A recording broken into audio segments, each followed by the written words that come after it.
नमस्कार मित्रों। पीवीसीयू यानी प्रशांत वर्मा सिनेमैटिक यूनिवर्स निर्देशक प्रशांत वर्मा द्वारा निर्मित किया जा रहा भारतीय सुपर हीरोज का एक यूनिवर्स।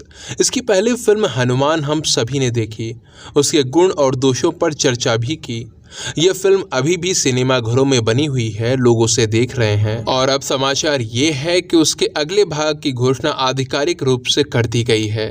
इसका प्री प्रोडक्शन वर्क भी आरंभ हो गया है और ये सब किया गया है 22 जनवरी के उस ऐतिहासिक अवसर पर जब प्रभु श्री हनुमान जी के आराध्य मर्यादा पुरुषोत्तम भगवान राम के बाल स्वरूप की प्राण प्रतिष्ठा उनके भव्य दिव्य नव्य मंदिर में की गई।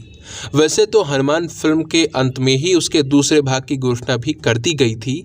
इसका शीर्षक जय हनुमान ये भी घोषित कर दिया गया था, पर अब आधिकारिक रूप से इसके दूसरे भाग पर कार्य आरंभ हो चुका है। मित्रों, यदि आपने मेरा हनुमान फिल्म का रिव्यू देखा होगा तो उसके अंत में मैंने कहा था कि इसका दूसरा भाग निर्णायक होगा।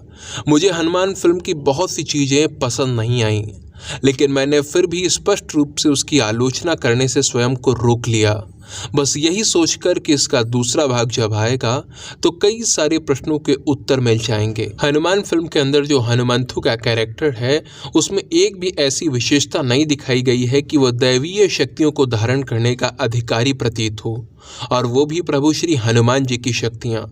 ना तो वो योगी है, ना सत्यवादी है, ना सदाचारी है, ना ही कठोर तप किया है उसने, और ना ही ब्रह्मचारी है, पर फिर भी उसे शक्तियां मिल गई हैं। मित्रों, इन लोगों ने पूर्ण रूप से पाश्चात्य प्रभाव में काम किया है, मार्वल और डीसी की सोच को ही आगे बढ़ाया है।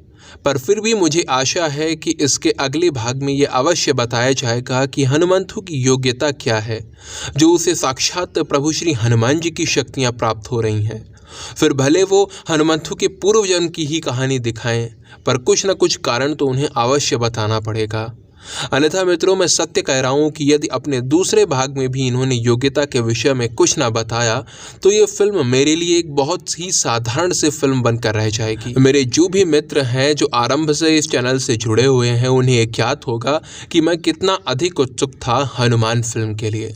लगातार इस पर वीडियो निर्मित किए हैं मैंने, लगातार लोगों को प्रेरित किया था इसे देखने के लिए, पर किस प्रकार इसने मेरी आशाओं को धूमिल किया, अब क्या कहूँ आपसे। मैं तो सोच रहा था कि ये जो हनुमान फिल्म है मार्वल और डीसी को एक भारतीय उत्तर होगा, भारतीय संस्कृति को एक नई ऊंचाइयों पर पहुंचाने का कार्य करेगी। ये फिल्म भारतीय संस्कृति की प्रतिनिधि बन जाएगी, लेकिन इन्होंने उन्हीं का अनुकरण करके कहीं ना कहीं निराश किया है। यदि आप समझ ना पा रहे हो कि उनका अनुकरण कैसे किया तो आप मेरा हनुमान का रिव्यू वीडियो अवश्य देखिएगा, उसमें आप समझ पाओगे कि मैं क्या कहना चाह रहा हूँ। लेकिन दूसरे भाग की प्रतीक्षा करते हैं। संभव है कि दूसरा भाग जब आएगा तो अपने साथ बहुत से प्रश्नों के उत्तर लाएगा, और वो उत्तर ऐसे होंगे कि ये प्रथम भाग में जो भी गलतियाँ हुई हैं इन्हें न्यायोचित ठहराया जा सके, इन्हें जस्टिफाई कर सके।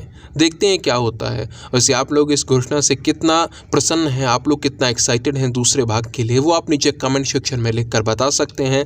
वीडियो को अंत तक देखने के लिए आप सभी का बहुत बहुत धन्यवाद। जय सिया राम, जय माँ भारती।